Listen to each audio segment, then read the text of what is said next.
Hello अस्सलाम वालेकुम, नमस्कार, सत श्री अकाल। मैं हूं आपका दोस्त Mohammad Habib and welcome to my channel review by Habib. जी हाँ दोस्तों, आज मैं अपने वादे के मुताबिक जाने जहां के 38वें एपिसोड का रिव्यू लेकर आया हूं। तो दोस्तों आइए सबसे पहले हम आज इसकी स्टोरी को अनफोल्ड करते हैं और मुख्तसर कहानी के साथ इसमें जो भी कमियां हैं उसको गिनाते हैं। वीडियो को ज्यादा ना लंबा करते हुए मैं इसको शॉर्ट में बनाने की कोशिश कर रहा हूं। तो दोस्तों आपने देखा कि 37 नंबर एपिसोड में शहराम जो है वो तैमूर के घर जाते हैं और उनसे कहते हैं कि मैं आपसे कुछ मांगने आया हूँ। तो उसके बाद वो क्लियर नहीं हुआ था कि क्या मांगा उन्होंने। यहाँ फिर उसके बाद तबरेज वगैरह का सीन शुरू होता है कि उसे शक है और वो उसे ले करके निकला है। और फिर उसके बाद 38 नंबर एपिसोड शुरू होता है और 38 नंबर एपिसोड में आयजा खान यानी कि महानूर बहुत उदास हैं, जिस तरह से उनका एज यूजुअल चलता आया सारे एपिसोड में। यहाँ पे भी उनके चेहरे लटके हुए हैं और उनकी माँ पूछती हैं कि क्या हुआ, क्यों ऐसा हुआ। एनीवे वो काफ़ी कोशिश कर रही हैं, खामखाई के डायलॉग्स लिखे गए हैं, सही पकड़े हैं, वो सीन बढ़ाए जा रहे हैं। तो फाइनली यहाँ पर फिर एंट्री होती है तैमूर की और वो अपनी वालदा के साथ आते हैं। उनकी वालदा कहती हैं महानूर के वालिद से कि भाई मुझे अकेले में मिलना है महानूर से। तो वो लोग बोलते हैं हाँ अंदर में है, आप जाइए। तो अपने कमरे में तो जाती हैं और उनको आयजा को यानी कि महानूर को काफ़ी कुछ कहती है कि देखो मुझे लगता है कि तुम्हारे लिए सिर्फ शहराम है। तो शहराम के नाम ले करके वो जैसे बोलती है, उनके चेहरे पे थोड़ी सी एक चेंज आती है और वो मिलना मिलाना हो जाता है और वो एग्री हो जाते हैं कि भाई ये उसके घर वाले भी जो है महानूर के आ जाते हैं, उनके वालिद उनकी वालदा सब गले वाले मिलते हैं। कट्टू दिखाया जाता है कि शहराम साहब जो हैं वो अपने बंगलों में मीटिंग कर रहे हैं। गांव वाले कहते हैं कि आप एक जलसा कीजिए, आपने एक भी जलसा नहीं किया। ये देखिए बड़ा अच्छा पॉइंट है। डायरेक्टर राइटर को मालूम है कि इनका कोई जलसा नहीं हुआ और 2 दिन बाद यानी परसों इलेक्शन है और आज उनका जलसा होना है। अचानक खड़े हो जाते हैं कुछ भी मतलब, और जलसे के लिए वो रेडी हो जाते हैं। भाई साहब ये कमाल के कैंडिडेट हैं, ये इलेक्शन लड़ रहे हैं और एक भी जलसा इन्होंने नहीं किया और हवे में जीत जाएंगे। जबकि इनके ऑपोजिशन में जमाल साहब जैसा आदमी है, उसके बावजूद ये आदमी एक जलसा नहीं कर सकता है। तो वो पब्लिक के काम क्या आएगा। अरे पब्लिक कम से कम ये तो सोचो, क्यों शहराम को जिताने के लिए परेशान हो। भाई साहब एक जलसा नहीं किया इन्होंने। ये बड़ी अच्छी बात कही आप। तो राइटर रिदा बिलाल साहिबा समझिए इस बात को, ये कॉन्ट्रडिक्शन है, ये कैरेक्टर के साथ अच्छा नहीं जा रहा, नेगेटिव जा रहा है ये पॉइंट्स। आप सोचेंगे कि नहीं वो कमाल है, नहीं कमाल नहीं है। आपको पब्लिक के बीच जाना होगा कैंडिडेट को। तो यहाँ पर ये बात होती है। फिर कट्टू दिखाया जाता है, भाई साहब इलेक्शन कुछ नहीं, ये ऐसा ड्रामा है ना जिसमें एक साथ कई टास्क को लेके चले। ऐसा नहीं होता, एक चीज खत्म होती है तो दूसरा। यार किसी के घर में भी शादी होती है ना, किसी के घर में शादी होती तो वो आदमी शादी तब फिक्स करता है अपनी सहूलियत देके कि इस टाइम में हम लोग फ्री रहेंगे, इस टाइम में करेंगे। अभी तो शादी में बहुत सारे काम धाम होते हैं, ताम झाम होता है। जमाल साहब इलेक्शन में बिजी है और साथ में बेटी की शादी भी रख दिए हैं। ओ भाई मारो मुझे, मारो मुझे, मारो नहीं, ये मजाक हो रहा है। एक सेकंड यार, मजाक हो रहा है। एनीवे तो अब शहराम एक वही पॉइंट पे खड़े हैं जहां पर हमेशा वो खड़े होते हैं। तो यहाँ पर तैमूर और महानूर आते हैं और तैमूर उन्हें सौंप करके चले जाते हैं और दोनों में फिर इकरार और मोहब्बत और वही जो भूमिकाएं बांधी जाती है, तो वो उस तरह की बातें होती है और दोनों में एक चेहरा का एक्सप्रेशन बदल गया है, फ्रेम थोड़ा खूबसूरत लगने लगा है। नहीं तो वही मनहूसियत कई एपिसोड से देखते आ रहे हैं और अभी भी नज़र आ रही थी। फाइनली यहाँ पे मनहूसियत खत्म हुई है, एक ही जैसे एक्सप्रेशन देख करके हम बोर हो चुके थे। Thank you so much. अब दोस्तों जमाल साहब पहुँचते हैं उस जगह पे जहाँ जलसा होना है। तो पता चलता है कि वो जलसा के लिए जो जगह है वो दूसरे को अलॉट कर दी गई है, यानी कि शहराम को। इस बात से गुस्सा होते हैं और वो जो भी एम्प्लॉय रहता है, जो भी इस डिपार्ट को देख रहा है, उसको कॉलर वॉलर पकड़ लेते हैं। तो वो बताता है कि नहीं, गांव वालों ने खुद बुक कर दिया है। और वो आपके भाषण को सुनना नहीं चाहते हैं, तो इस तरह से उसको वहाँ जलील करते हैं। तो दोस्तों अब आते हैं दूसरे सीन में।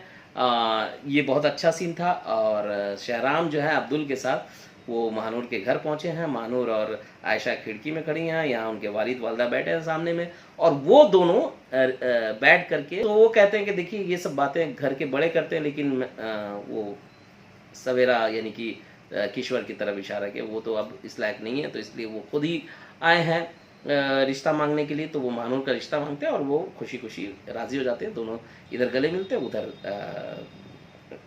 आयशा यानी कि महानूर वो अपनी बहन आयशा से गला मिलती हैं। उससे पहले ही एडिटर वहाँ कट कर देता है, वो उसको मुनासिब नहीं समझा कि वो गले मिले, तो शार्प एडिटिंग इसको कहते हैं।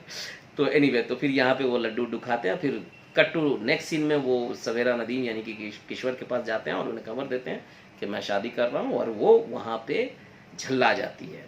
नहीं, मैं नहीं मानता। अब दोस्तों एक कन्वर्सेशन दिखाया गया है जमाल साहब और उनकी बेटी आलिया के बीच में, जहाँ पे वो कहते हैं भाई तुम्हारी कज़न आ रही है, उनके रूम का इंतज़ाम करो।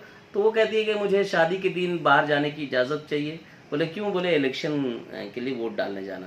तो बोले अरे भाई तुम अपने शौहर अपने बाप को वोट करने के लिए बाहर जाओगी, अच्छा थोड़ी लगेगा। बोले नहीं नहीं, ज़रूरी नहीं है कि मैं आपको ही और इसको वोट करूँ, तबरेज़ को। तो यहाँ थोड़े से उनके पैरों तले ज़मीन खिसक जाती है और वो चिल्लाते हैं, गुस्सा होते हैं। एनीवे ये वाला सीन अच्छा था। Once more! Once more! Once more! ये वाला सीन अच्छा था, लेकिन सवाल वही है मेरा, देखिए क्या बंदा है यार, कि जिस दिन सबसे ज़्यादा हेक्टिक शेड्यूल है बंदे का, जिस दिन इलेक्शन है उसी दिन उसने शादी रखी है और कह भी रहा है कि मैं एक दिन में 50 काम कर सकता हूँ। मैडम रिदा बिलाल से मेरा एक सवाल है, उनसे गुजारिश है कि कोई ऐसा शख्स आप अपने इर्द गिर्द देखिए और खुद सोचिए, कॉमन सी बात है, इलेक्शन की तैयारी और शादी की तैयारी दोनों इतना, या तो फिर मैडम आपकी रिसर्च बहुत कमज़ोर है, आपने इलेक्शन देखा नहीं होगा, या तो फिर जो इस तरह के आपने ट्रैक लिख दिए, माफ़ कीजिएगा, बहुत मतलब हजम ही नहीं हो रहा है, इतना बकवास है।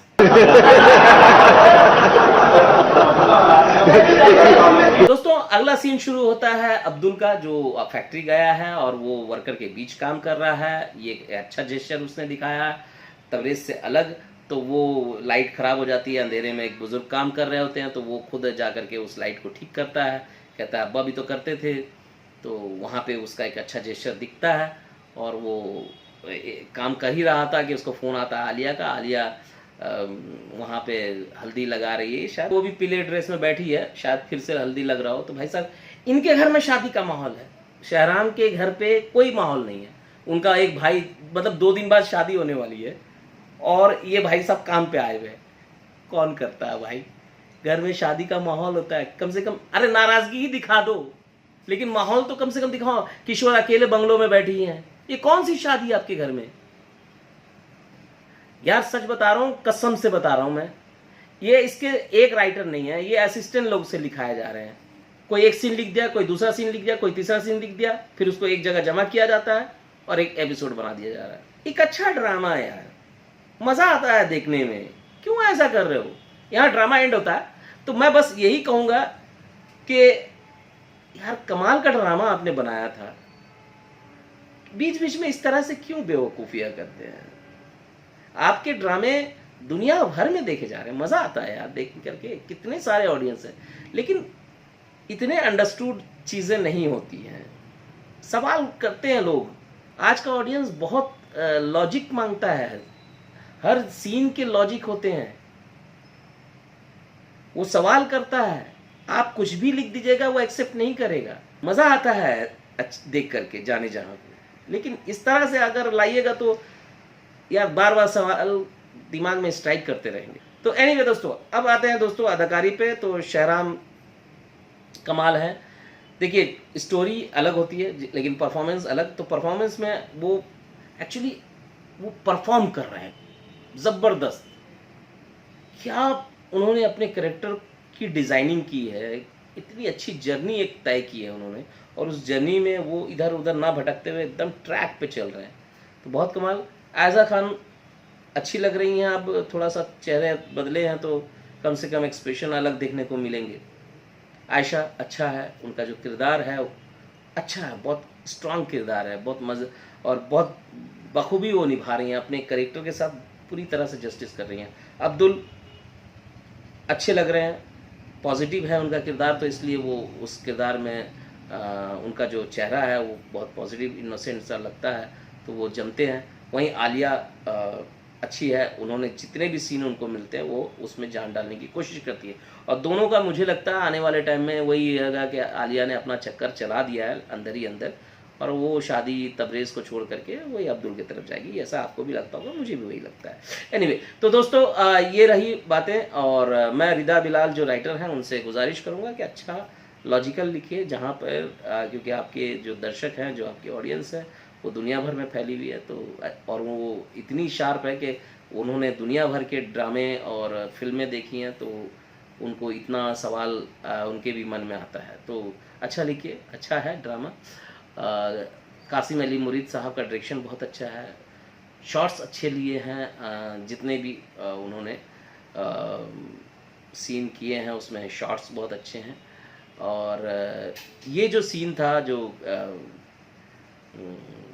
शहराम और महानूर का और तैमूर का, तो टिपिकल उन्होंने वही लोकेशन चुना जो इससे पहले महानूर जब शहराम से कहती है उनकी वालदा के बारे में, तो भी वही एंगल लगाए गए थे, कैमरा वहीं प्लेसमेंट किया गया है, उतना ही ब्लॉकिंग रखी गई है। तो मुझे लगता है थोड़ा सा एंगल चेंज करते तो शायद अच्छा रहता है। एनीवे, तो इस तरह की बातें हैं दोस्तों। और म्यूज़िक तो ऑब्वियसली इतना दिमाग में बैठ गया, बैकग्राउंड म्यूज़िक की मज़ा आ जाता है। एडिटिंग ज़्यादा शार्प हो गई, कुछ चीज़ें इस्टेब्लिश के लिए रखी जाती हैं, एक्सप्रेशंस वगैरह इतना होल्ड करने के लिए दीजिए ताकि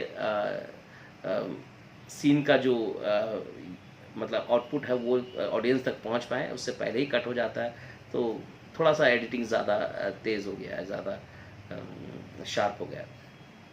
तो ओवरऑल ये रहा ड्रामा। तो दोस्तों इसी तरह की बातें मैं लेकर आता रहूँगा, मेरे साथ बने रहिए। मैं मिलता हूँ अगले वीडियो में, तब तक के लिए अलविदा दोस्तों, अपना ख्याल रखिए, लव यू ऑल।